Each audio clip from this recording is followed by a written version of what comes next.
بسم اللہ الرحمن الرحیم۔ عورت کمزور ہے اور مرد اس کا حاکم، یہ اللہ کا فیصلہ ہے۔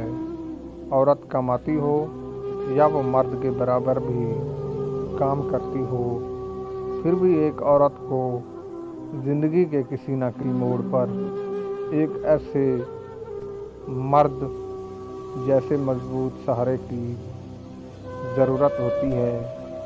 اگر ایسا نہ ہوتا تو اللہ جوڑے نہ بناتا۔ مرد اور عورت ایک دوسرے کے بنا ادھورے ہیں۔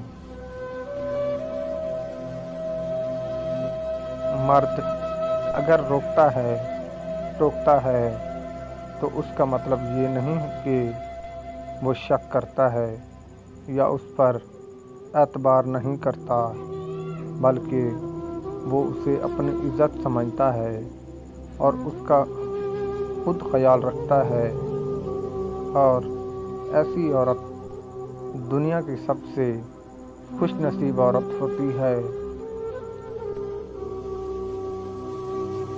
ذہین عورت کے ساتھ آپ چائے تو پی سکتے ہیں، باتیں بھی کر سکتے ہیں، مگر اسے جیون ساتھی بنانے کی ہمت نہیں کر سکتے، کیونکہ ذہین عورت کی موجودگی میں آپ کی سوچ کی چڑیا پر نہیں مار سکتی۔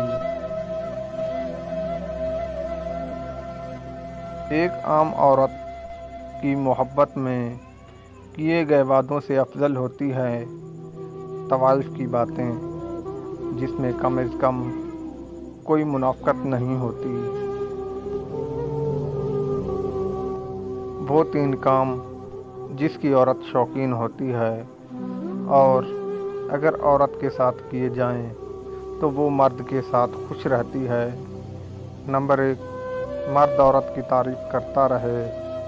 نمبر 2، مرد کسی دوسری عورت کے ساتھ باتیں نہ کرے۔